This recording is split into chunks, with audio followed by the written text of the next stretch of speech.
Welcome everyone, my name is Brendan Snyder. Thank you for joining me. If you're new to my channel and you haven't already hit the subscribe button, I'm attempting to reach my goal of 1,000 subscribers, and if you could click that button, I would greatly appreciate it. All right, we're going to take a look at a brand new Tora Tora release simply called Unplugged. And as the title states, it's a live acoustic performance, 5 tracks, so it's an EP, and it just came out in the last month or two. If you don't know who Tora Tora is, they're a blues-based hard rock group out of Memphis, Tennessee that formed in 1985. And the word Tora itself is a Japanese word that means tiger, and it was used by the Japanese during the attack on Pearl Harbor as the code name. But more than likely, the name itself probably comes from the Van Halen song of the same name, Tora Tora, off of Women and Children First, that was released in 1980. Now, apparently, before they used the name Tora Tora, the band name was Free Beer, so I'm really glad they chose to change it to Tora Tora. I'm not sure how they would have made it under the name of Free Beer.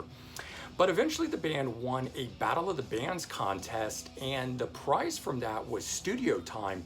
And so they went into the studio and they recorded the To Rock and Roll EP that came out in 1987, and that EP, or tracks from it, received some significant radio play around the local area that they're from. And due to that, they were signed to A&M Records. Their debut album, which is Surprise Attack, that came out in 1989, went all the way to number 47 on the Billboard 200, and the video for Walking Shoes was played quite a bit throughout, and eventually the song itself went to number 86 on the Billboard 200. 3 years later, the band would follow it up with Wild America that came out in 1992. This one here, the lead single off of it, Amnesia, got extensive radio play as well, but unfortunately it didn't translate to album sales the way it did the first time around, and the album itself only went to 132 on the Billboard 200.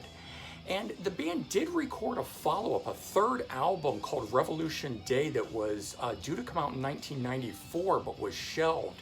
And due to that, shortly thereafter, the band broke up. In 2008, the band did reunite for a live performance to celebrate the 20th anniversary of them signing their recording contract that was in 1988. And a year later, in 2009, the band released 3 archival releases. 2 of the CDs that you see there behind me, which are demos off of their first 2 albums. And then also this one here, Before and After, which had the EP To Rock and Roll on it, but it also had 5 tracks from their 3rd album that was never released, Revolution Day. And then finally, 2 years later, in 2011, they released that unreleased album, Revolution Day, this one here. And so 17 long years after they recorded, it was finally released. And it's a really strong album. I'm glad it's finally seen the light of day.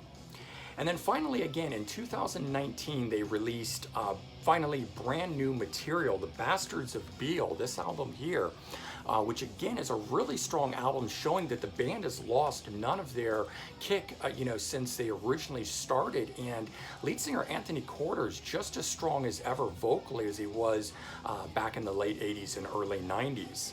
Which brings us to this, their new release, Unplugged.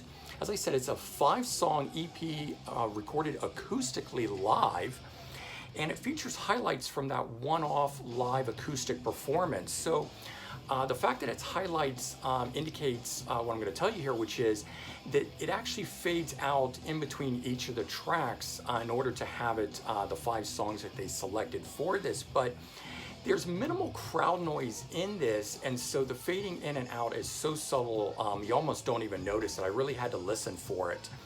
And so it's got 5 tracks. It's 25 minutes long. The first song, Time in the Tide, is off of Revolution Day. Lights Up the River is off of Bastards of Beale, their latest release. The Candle in the Stone is off of Revolution Day. And then Son of a Prodigal Son is off of Bastards of Beale, and Phantom Rider is off of their debut, Surprise Attack. The sound quality of this is really good in my opinion. As I said, there's not too much crowd noise. And the band here sounds equally as good acoustically as they do when they're rocking out electrically.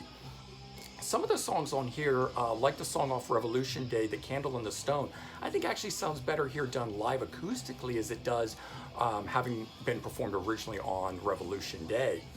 And the live feel to these, I do think really adds, fresh coat of paint, livens them up here. And then, it's great to hear them in that new interpreted way that they're doing them acoustically here.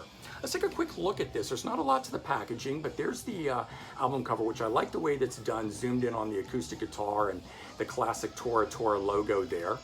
There's the spine. You can see on the back side here, we've got some live shots of the individual members there, and then a full live shot of the guys there with the track listing above. And then here's the inside of it. I'll pop out the disc. You can see what's underneath it there.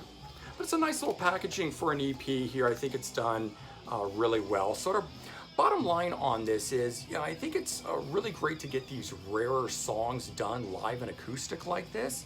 And it's also nice to not just hear the hits, that they chose to do some of those songs like Off Revolution Day where that album had never been promoted live. And I would highly recommend this for fans of Tora Tora.